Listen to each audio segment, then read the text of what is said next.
He left the old man without speech and went out into the early morning. In spite of the dark red dawn, the sun was mounting the horizon clouds and sparkled upon the dew on the rising wheat and barley. He smelled the air and looked anxiously at the sky. Rain was there, dark in the clouds, heavy upon the wind.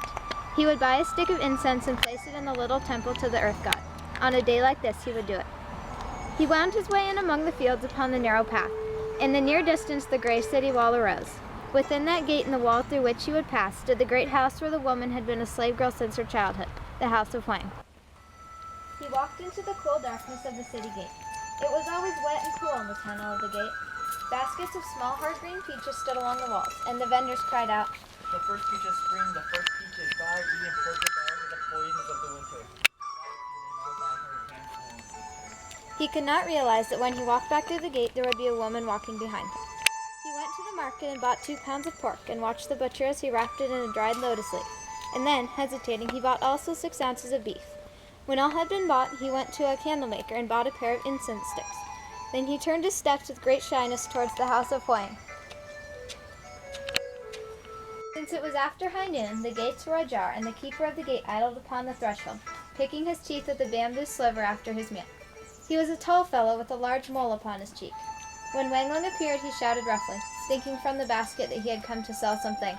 "Well, what?" "I am Wang Lung the farmer." "Well, and Wang Lung the farmer what?" I am come. "That I see." There's a woman. "Ha ha ha, so you are he. I was told to expect a bridegroom today, but I didn't recognize you with that basket." It is only a few meats. Shall I go alone? "No, the old lord will kill you. A little silver is the key." I am a poor man. "I will take the silver." The bridegroom, the bridegroom." Suddenly, the gateman fell silent and pushed him into a small waiting room. There, he stood alone while the gateman went into some inner place, returning in a moment to say, "The old mistress says you are to appear before her. How can you appear before a great lady with a basket? How will you bow?" True. "In a house like this, we feed these meats to dogs." Down a long, narrow veranda they went, and into a hall the like of which Wang Lung had never seen. Wang Lung looked ahead of him, and upon a dais in the center of the room saw a very old lady, her small fine body clothed in lustrous pearly gray satin. She looked at him out of small, sharp black eyes, as sunken and sharp as a monkey's eyes. "Woman, what woman? Ah, I remember now. You have come for the slave called Olan. We promised her to a farmer. You are he?" I am he. Olan! This man has come for you. Are you ready?" Ready. Wang Lung, hearing her voice for the first time, looked at her back as she stood before him.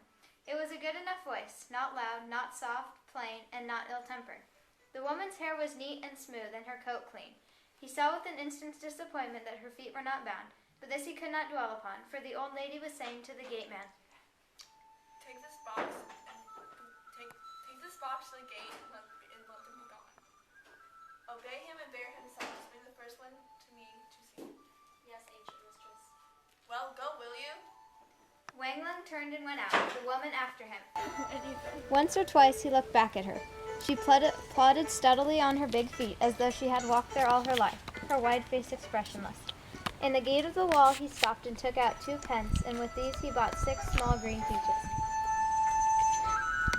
Take these and eat them for yourself. She clutched them greedily as a child might, and held them in her hand without speech, and thus they went until they reached home.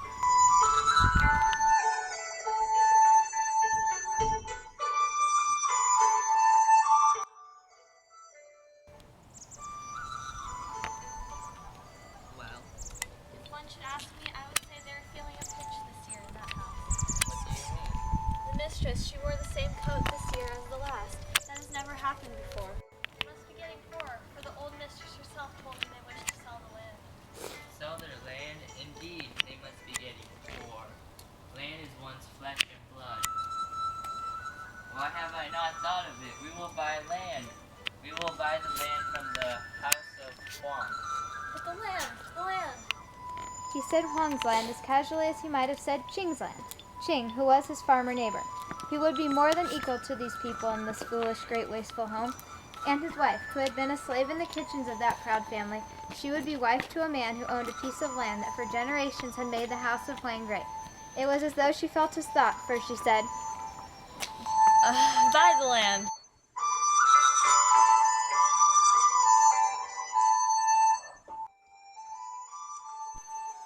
As he sat there in the doorway, giving up his hope and thinking with the dreamy pleasure of lying upon his bed and sleeping easily unto death, someone came across the fields, men walking towards him.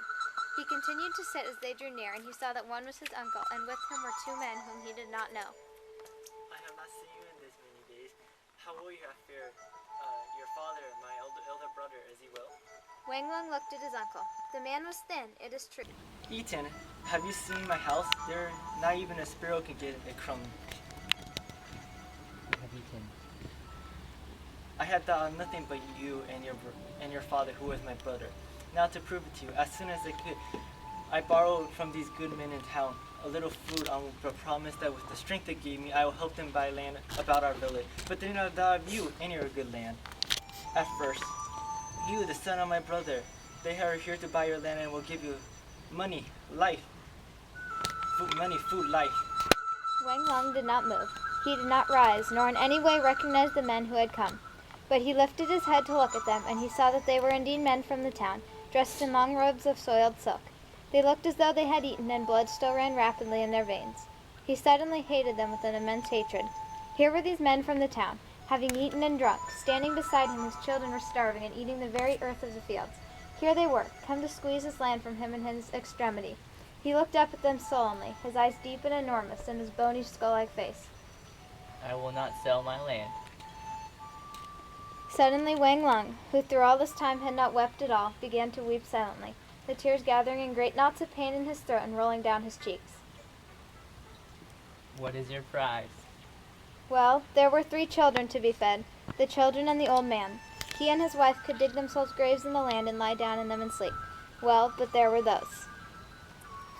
My poor man, we will give you a better price than could be got in these times anywhere for the sake of those who are starving.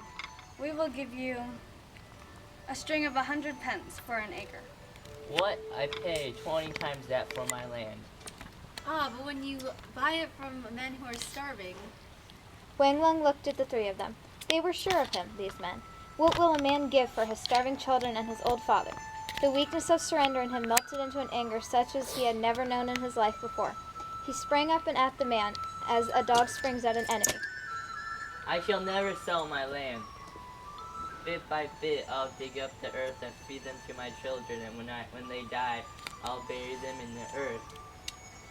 My wife and my father, even he, when we die, I'll bury them in the land that has given us birth. He was weeping violently, and his anger went out of him as suddenly as a wind, and he stood shaking and weeping. The men stood there smiling slightly, his uncle among them, unmoved. And then suddenly Oolong came to the door and spoke to them, her voice flattened and commonplace as though every day such things were. We will not sell our land, surely, for when we return from the south, we will have no food to eat. We will sell our table, our 2 beds, our bedding, our 4 benches, and even our cauldron. The plow, the hoe, and the rakes we will not sell, nor the land. Will you really go sell?